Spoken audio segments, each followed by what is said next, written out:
we are now beginning an interview, and we've actually met a number of times. But it gives me great pleasure to really have this individual time with you to ask questions and to really listen to your experiences from so long ago. So I'll let you begin by introducing yourself and making whatever statements you want to begin with. Uh, I'm going to introduce myself the way I introduce myself when I speak, particularly in front of kids. My name is Peter Günther Stern, which is a pretty Germanic name. And I was born March 16th, 1936 in Nuremberg, Germany. My brother,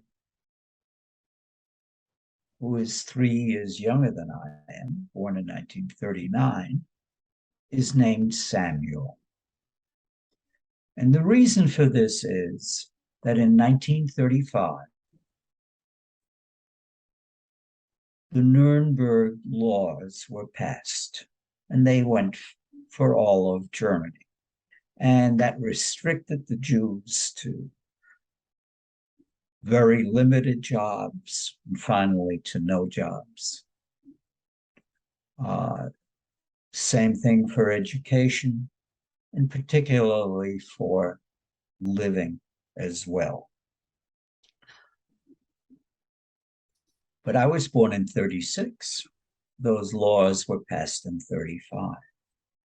The thing is, they didn't publish all of those laws because there were the Olympics going on in the summer of 36.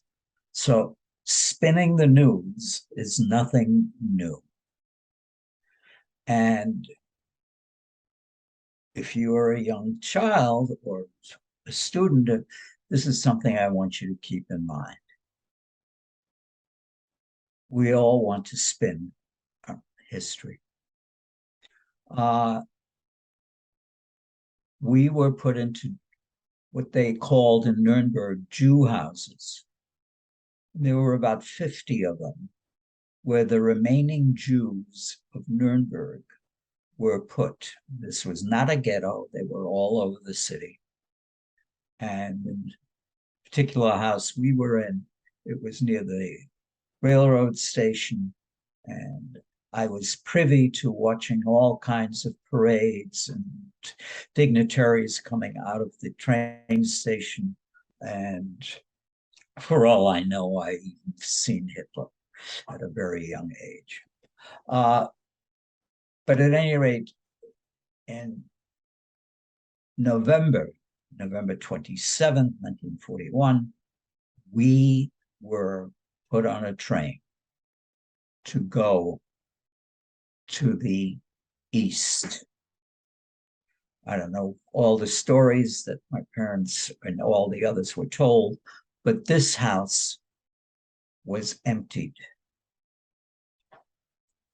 And all of the people in the house were put on this train. There were 520 of us, 520 adults. I don't know how many children. They didn't count children if they were below the age of 10. At the end of the war, of those 510 that left, 520 that left on that shipment, there were 17 survivors, of which my brother and I were 2, yet we weren't part of that original 520 number. My mother used to say my brother and I were the only 2 German Jewish children who went into the camps as children and survived as children.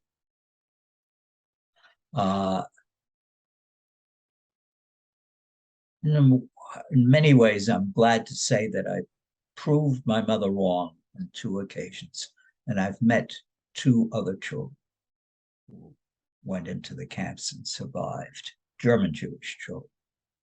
But But at any rate, we were put on this train, second class compartments, my family and another family, which had about three, as I remember, children, were put into this one compartment, and we were shipped to the east. It was a very crowded ride. And what I do remember of that ride was the other child, the oldest child of that family, was a girl who was a diabetic and was getting insulin shots. And I remember the parents lamenting, what do we do if we can't get insulin? But that's all I remember of that family, really. I did not know them before we went on this trip. Remember, I was not 6 yet. Uh, what I remember of the ride was on one occasion, the train stopping while it was snowing, and my mother and some other women, not men, other women getting off the train and coming back with what I would call large milk containers that you would see in a farm. I have no idea what was in there. For all I know, it was milk. It could have been soup. It could have been anything, but it was something for the people on the train. When we finally got to where we were going, I don't remember disembarking from the train, but I do remember walking from, I assume, the train station to the place where we were going, which happens to be Jungfernhof. I remember the road being icy, snow banks on either side, and sort of some snow on the road as well. My mother was carrying some bits of luggage and holding on to us. The thing that made the walk memorable for me was there was a woman walking in front of us. At that point, I would have called her elderly. She was certainly older than my mother, maybe in her 50s. Who knows, maybe much older than that. I don't know. And she was wearing a fur coat. And as we were walking, she was starting to sort of, I guess, stumble. And in part, it may have been to the fact that her underpants were starting to slip, long underpants. And all of a sudden, she collapsed. My mother ran towards her, to her, and held her. And she had died. In a little while, my father, who was riding on the back of a truck with a lot of luggage, that truck came by, stopped, and my father and some other men, I guess, put the woman on the truck with the luggage and continued to Jungfernhof. I don't remember the rest of the walk, but I do remember that my first association with death were underpants, and something that still sort of sticks with me. Jungfernhof itself, we were put, although I don't remember that act itself, in what later on in life, when I visited farms, would have called stone sheds for either animals or equipment, but certainly not heated. Maybe somewhat larger than some of the sheds I've seen in other farms. and we were there. Uh, I don't remember how we slept. I do remember uh, being essentially kicked out with all the other kids and asked to get water, I guess from a pump, to bring to that building to help wash a young woman who had fallen into the cesspool. Uh,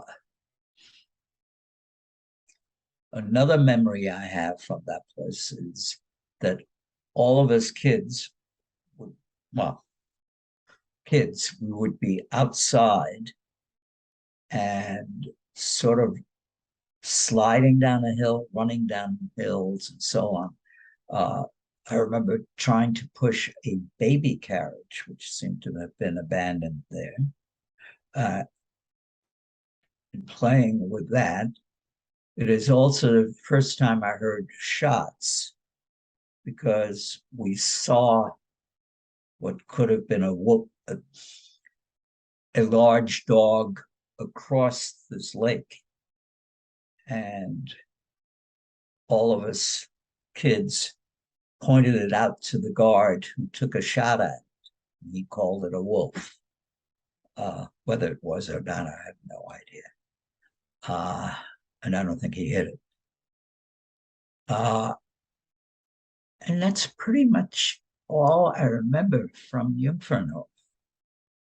I don't remember the leaving, and I don't remember being there for any great length of time. It could have been a couple of nights, it could have been a week, but I can't imagine it was much more than a week, considering what I've learned about it since. But we were transferred to the Riga Ghetto, and that's where the rest of my story takes off. So it turns out, I just wrote up a summary of deportations. And one of the things that's most notable is that from the moment people left the homeland and arrived at Shkiratava until they were then transferred, there are no records of what took place. So the records were either destroyed by the Nazis or by the Soviets who occupied Latvia after the war. But there is no record. So all we have to go by are the precious words and descriptions, which are in fact very detailed, that you provided us with. It is interesting in terms of, people ultimately were either were killed at Jungfernhof or in the Birchnecki forest or elsewhere. Most children at Jungfernhof were killed. So the fact that you survived is indicative of some kind of privilege. And in fact, the other two survivors in our descendant and survivor group also were from privileged backgrounds. So your father had somehow done a favor for SEC, and he decided that your family would be sent to the Riga ghetto, which was a little more hospitable. Not much, but a little more. Do you have any recollection of that? No. What I could surmise is that many of my father's students were also there, and perhaps he suggested to the powers to be that they could be of use. I don't know. So your father's story is relevant to your story, and it's also an unusual story.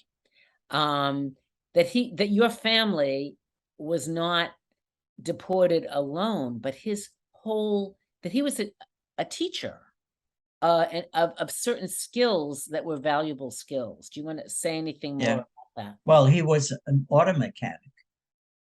not an engineer, who had a business being an auto mechanic, of big reputation in Nuremberg, I understand. As a matter of fact, the Streicher, the guy who published the newspaper They Hate Rag and was executed after the war, singled out my father, or singled out the people who still gave business to the auto Jew, which was my father. Uh, my father, according to my mother, uh, was also a dabbler in electrical things. And when I was born, and I was born at home, not in a hospital, one of the auto companies sent a room full of flowers to thank him for what he had done. Now, this is in 1936, so these were not the most prominent of times. Also, and again from my father was, I don't want to say man about town, but he played soccer. We were, as a family, never totally of the Jewish community. Many, many of the friends that my parents had were not Jewish. Therefore, that's why we have some artifacts, because my parents gave it to these people. And when we returned, it was given to us. So I mean, that's a big question actually also about this camp. Were only Jews deported to this camp? And were these Jews assimilated? Were they religious? Were there class distinctions? Who were these people that went to Jungfernhof? How were they selected? Was it random or was it intentional? Well, there were I think five more shipments of people out of Nuremberg. This was the first one. None of them going to the Latvia region. Some of them went directly to Auschwitz. Others went to Theresienstadt. Uh, I don't know. Do you? There is a picture that I use of the survivors that came back to Nuremberg. And I use it as part of my speech because I claim that this is one of the most unusual pictures of the Holocaust, in that it is a group of about 25 people posing, and all of them, with the exception of maybe 4 or 5 of the adults, are old and very old. And there are 2 young children, my brother and me. Hmm. These were the people who were killed first. And yet here we are. And all of those people, with the exception of my mother, my stepfather, to my knowledge, all of those people were in Theresienstadt, which was the show camp. And all of the men that I remember were heroes of World War One. Hmm. It is, the predictability. I mean, the goal of killing as many Jews as possible was the bottom line agenda for the Nazi regime.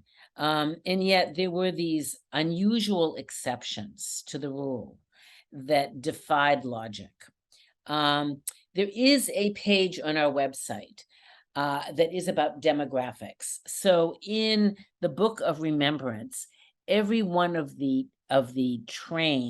transports is divided by gender, age, numbers, and who survived and who didn't. And so typically the people that survived were the people that were able to work. It was that middle age range. So anyone under 10 or over 50 or 60 definitely were eliminated. And my understanding was, and again, we don't know how long you were at the camp, but that the prevailing feeling was that you could shoot a Jew for any reason. There's no prosecution. That people would just take people to the forest and shoot arbitrarily. So that there were some massacres, large massacres, but there were also just some arbitrary incidents of Jews being killed. And I'm not sure, there was something specific about the remoteness of Jungfernhof that really allowed a kind of lawlessness to dominate the environment.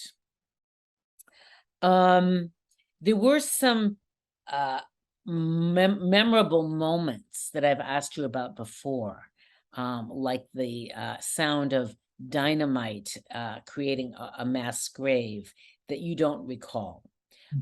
So clearly you were there for a shorter amount of time. There were, for instance, hangings, and now I've learned there were multiple hangings, and you did not see that.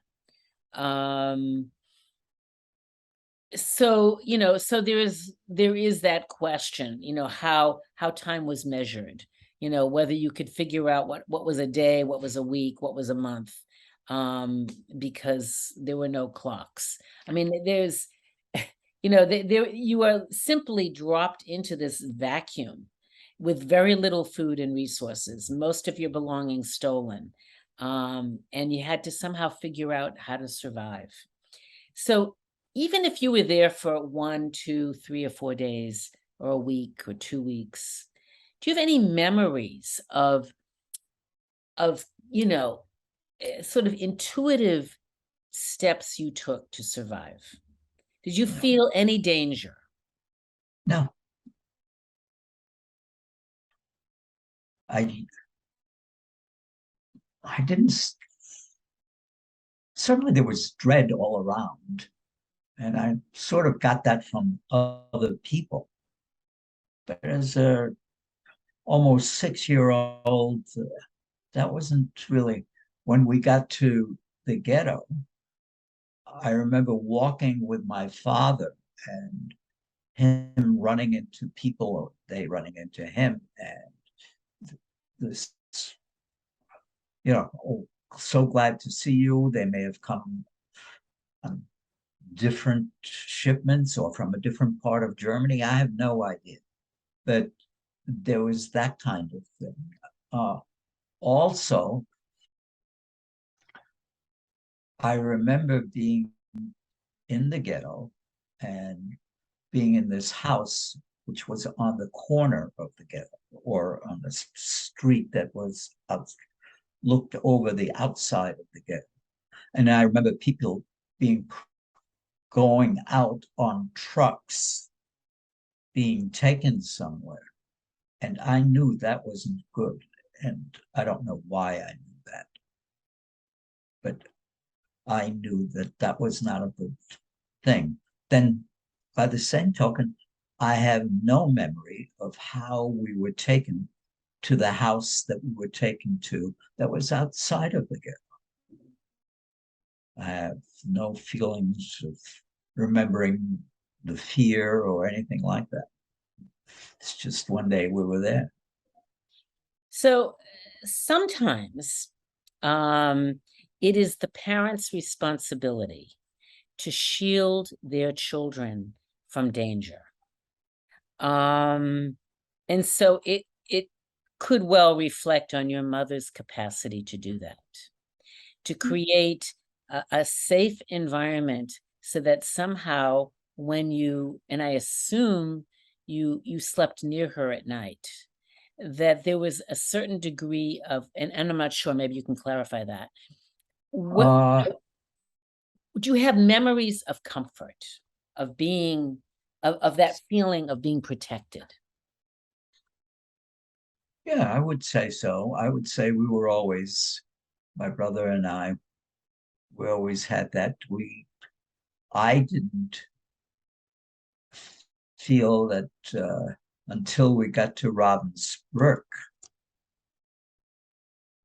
that there were dangers involved because I had to protect my brother. And it wasn't from the Germans, it was from fellow inmates who might take some of our food.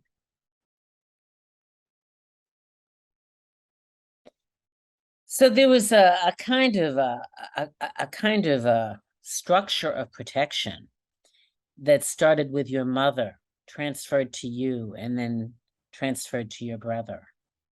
Um, did you have a sense, when we're little, it's hard to know what our rights are.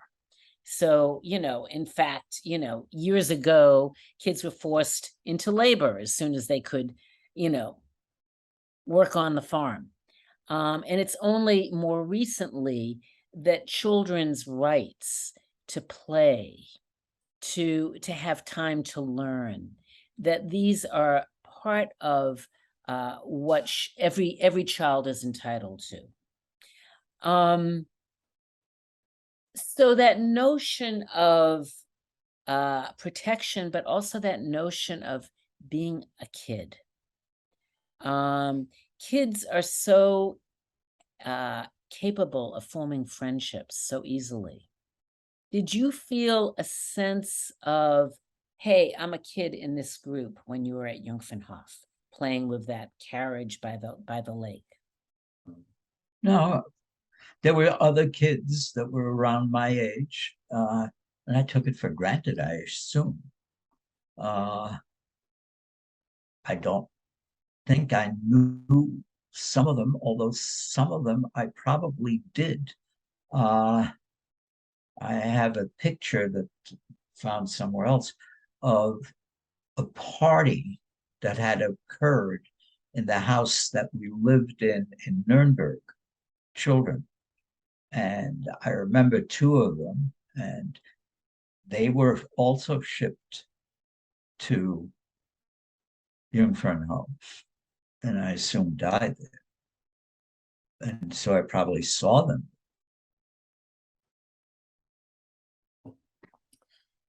I remember reading in your biography, you talked about a friend who lived in the same apartment house, Right, a girl.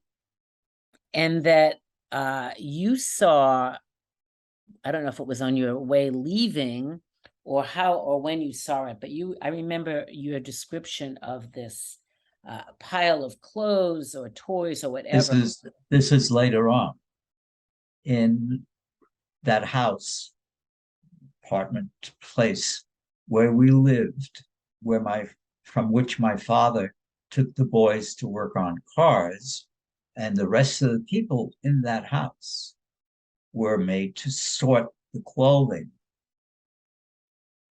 of people who had been killed. This clothing to be shipped back to Germany. Uh, and there was this clown jacket that this girl owned. And this was the same one or one very much like it. And I realized what had happened to it. And I remember going up the stairs to where my mother was because she was cooking. So I assumed she was cooking for the people in the house, uh, crying, being absolutely bereft.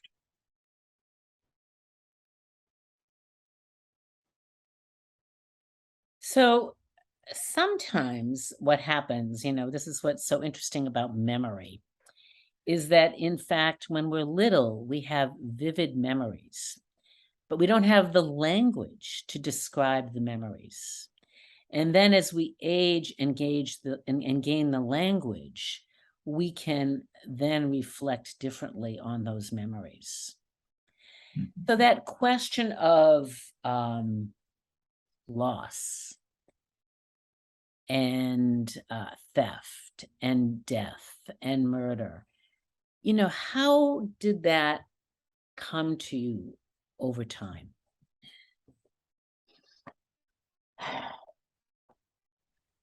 I don't know. Uh, I only, I mean, I remember that incident we just talked about. Uh, I remember an incident which I also wrote about, the time shortly after I had had this operation on my neck, where we were all made to stand in the line where this officer judged right and left type thing. Uh, and the people that were put on the wrong side were elderly women and one beautiful, I guess, older teenage girl or young woman who had lost a leg. And I remember her crying, her absolute screaming. Uh, and then the rest of us, once we had passed on to the right, and I'm making up that left and right, uh, we were essentially allowed to walk between a barracks and the wall.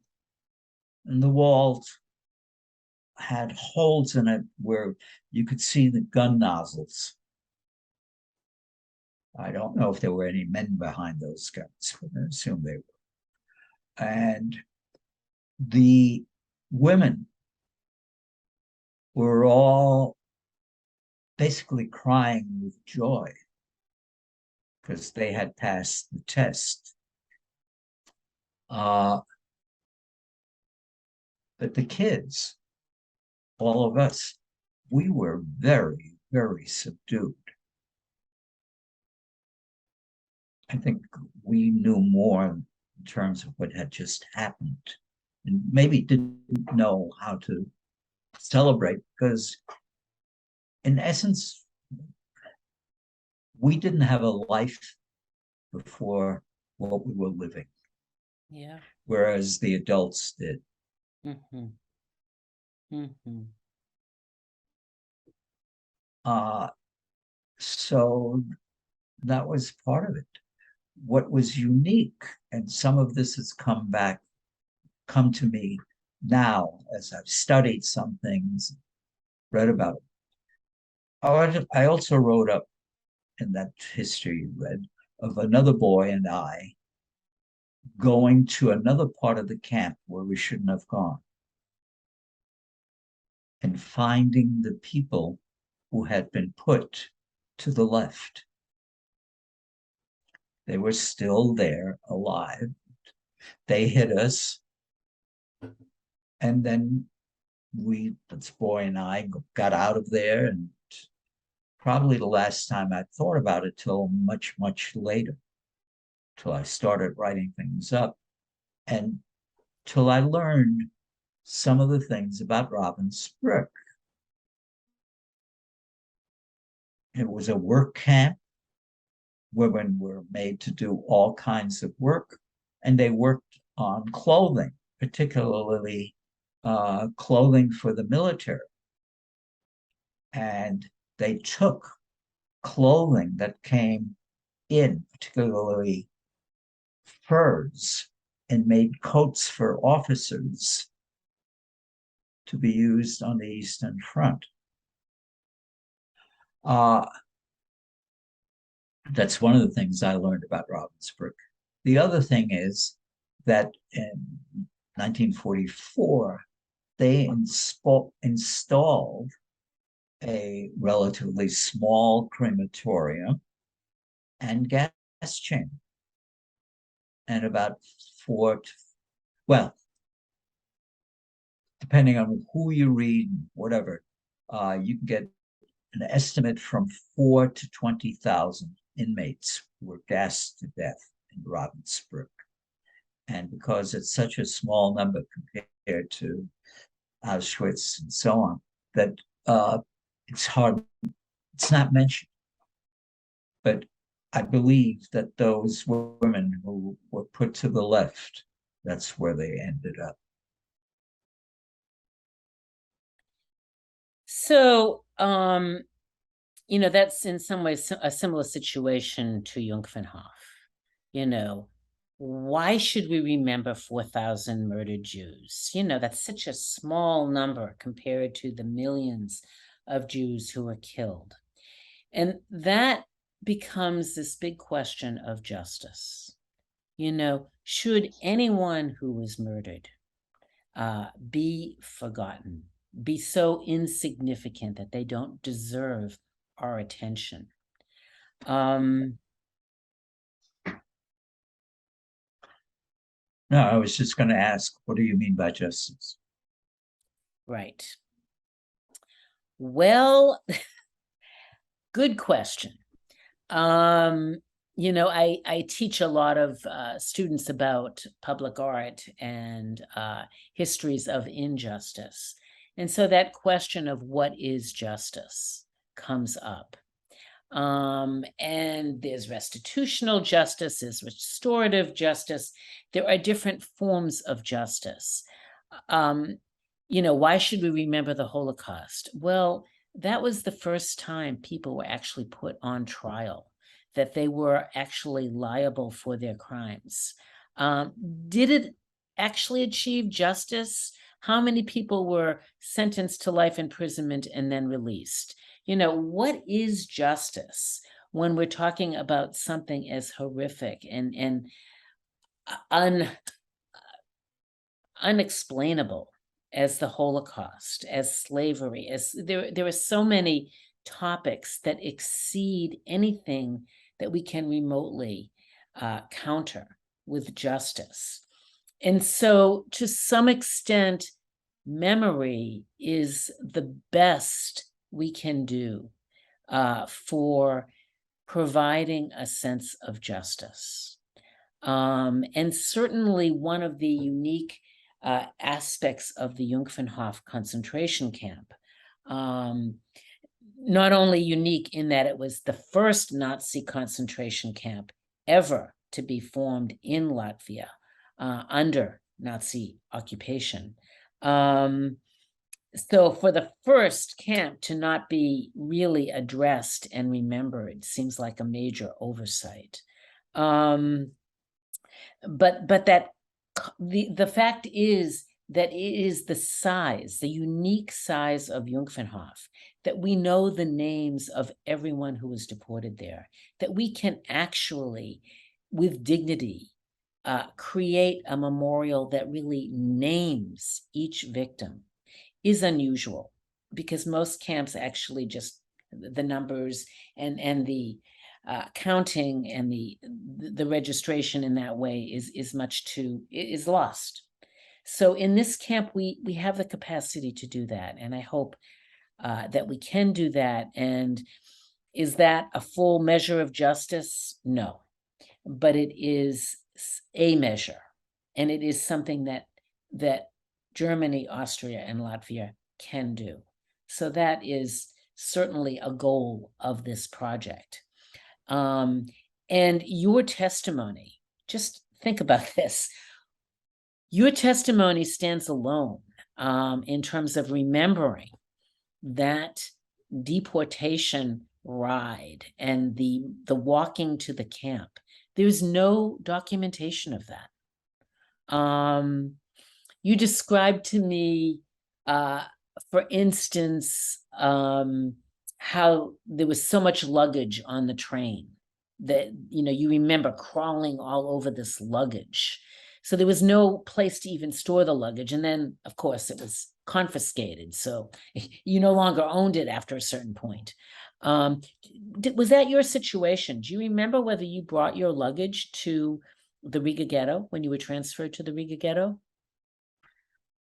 I assume we did, because if you remember that history that I wrote, uh, when we were in the second garage and living in this one room, and my mother also cooking there, or certainly we ate there, that the German officer came there and saw that we were using cutlery that we had brought from Germany and essentially confiscated it.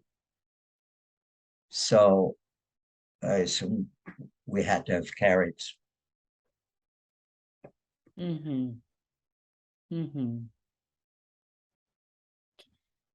Do you remember in those early days at Jungfernhof feeling hungry? No, I don't truly remember that sensation, period. Uh, I think because so much of the deprivation, this goes for everyone, I'm just theorizing, that, once you're hungry and you don't get food, after a while you get over that. You get other sensations. Those people who are skeletons, you you thirst for water, but the food itself is another situation. Mm-hmm. I think our bodies just go into a shutdown mode. Mm-hmm. One other question. You described the lake on the site. Mm.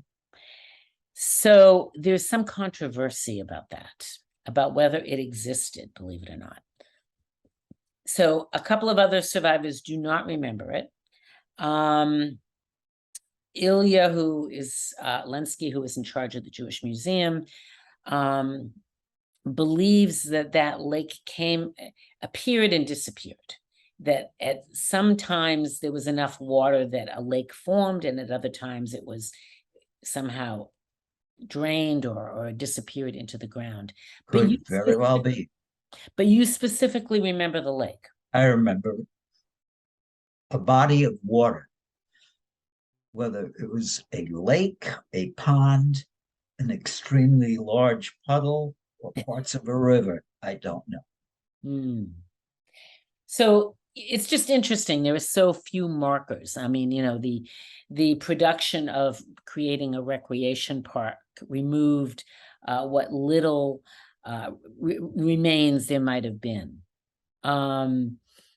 So now the lake or the pond, it's really a small pond at this point, is quite visible as a marker of the space.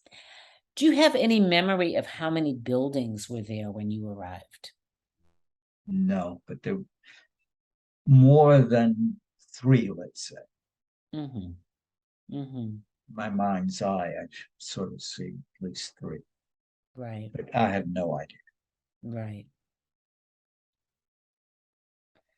And what does it mean in your own sense of self to be a survivor? What does that mean?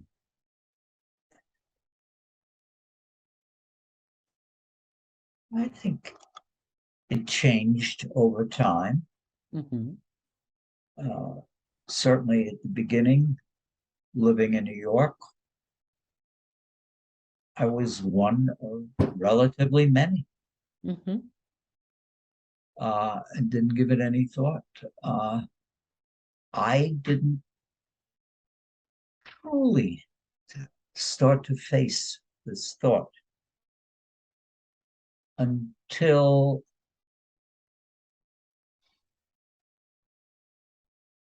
1984, 85.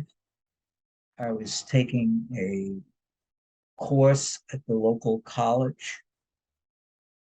Uh, my wife was an adjunct there. One of her pays, which was close to slave wages, was the fact that she or any family member could take a course for every course she taught. Hmm. So while she was teaching, I took this course on fascism. And the teacher, who later got to be a friend of ours, uh, he, regardless, as one of my fellow pupils in another course said, if he were teaching you about graffiti on the subway train, you would have to write a paper on the Holocaust. And so on this fascism course, he assigned a paper on the Holocaust, uh, and I found I couldn't do it. And he, when I told him why I couldn't do it, he said, "Why don't you try writing your history?" And that's what you read. That was my substitute paper. And that's the first time I really started to think about it, because growing up in the New York City, my family, we didn't talk about it very much. Sometimes we did, but it would only be my mother saying, "Don't you remember?" or something to that effect, or my mother or my stepfather telling some of their stories to people who weren't there for some whatever reason. And we spoke English. We didn't speak German. So it was something that was sort of put in the back. And this is the first time I started to put it in the front. And I felt then, and I feel now, I wanted my kids to know. And it is not so they can tell this story, but to know, to let them know and remember that they are part of the story, just as the people who are in China or anywhere else who are subjugated for reasons that they don't really know, especially the kids. And to a degree, I think, certainly by the lives my sons live, I think that's true. And I think to a degree, it's gone to the next generation, in that my oldest grandchild, who is 23 and going to school to basically get your job. She's going to Bard in art history. Wrote her master's thesis on the dolls that were made by women in uh, who were rescued from Bergen-Belsen, and the dolls they made out of the uniforms that they had. Hmm. Hmm. So I feel very good about that. And it is my point that when I talk to kids, that I hope I can impress upon them that there is a connection with all of this.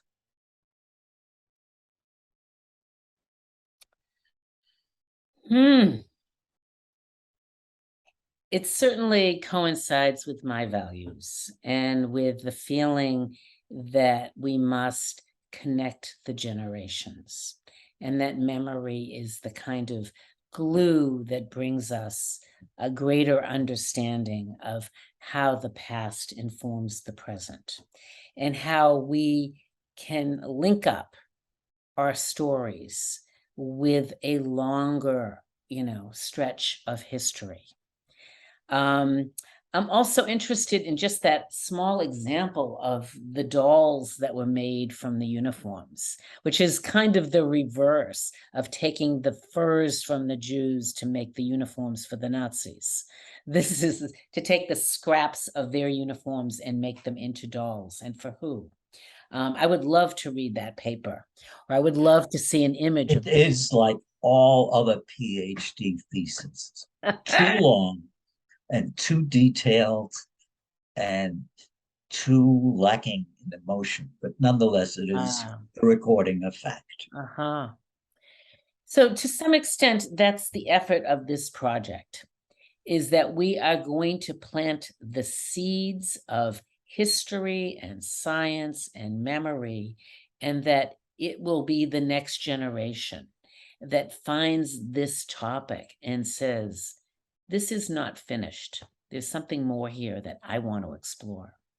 Um, and so it's not about history happened so long ago. It is about what, how does history illuminate our own experiences today? And what can we learn from that history? So I do think, and I know this in my own family, that unfortunately, when Jews arrived in the US, the big message was assimilate. Put those stories behind you and build a new life and become Americans. And so there was not a great deal of curiosity or encouragement to remember the past. But there's also a developmental process of what happens when we finally are ready to remember the past. And sometimes that process is linked with events, or sometimes it is a process that happens over time with age. Um, but I appreciate all of your memories and all of your willingness to share them. And they are extremely valuable to this premise that we benefit from understanding the past and understanding errors, human errors that we can avoid in the future.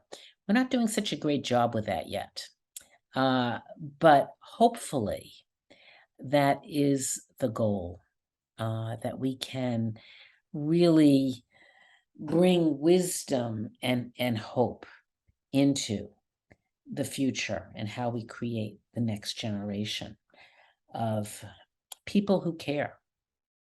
So this notion of caring and empathy sort of sits, in all of this work. Is there anything you want to add before we wind down? Is there anything that you haven't said that, actually, I just want to emphasize this one point. Anything comes to mind? Not really offhand. I feel that memory is important. Also, how we connect that memory. Uh, so, what using history of the United States, uh, we have gotten to a point in the last few years to realize that horrendous legacy of slavery. And we went ahead and started to destroy the memorials that the losers put up to sort of give themselves a victory, i.e., the statues of all the generals and so on. And it is my opinion that by destroying those statues, which I think should be removed, without substituting a real history that people could understand and accept,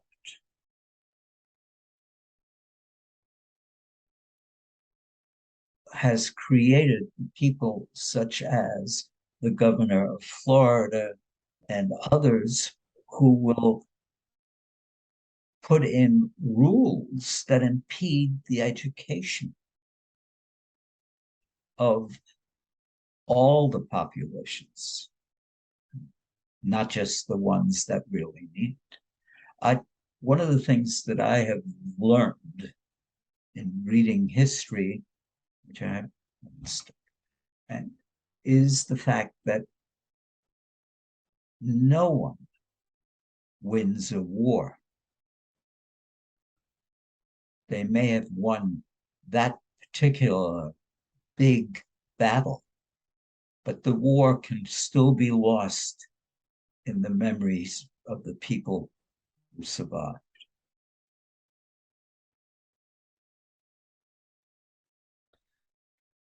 So perhaps that is a good note to end. It's a kind of uh, a message of how we can stay awake. Um, and it's impressive to come from such a painful beginning to achieve so much sense of purpose and meaning in your life. One way of doing it is teaching children. Mm-hmm. I've been lucky that I've been able to do. Mm-hmm.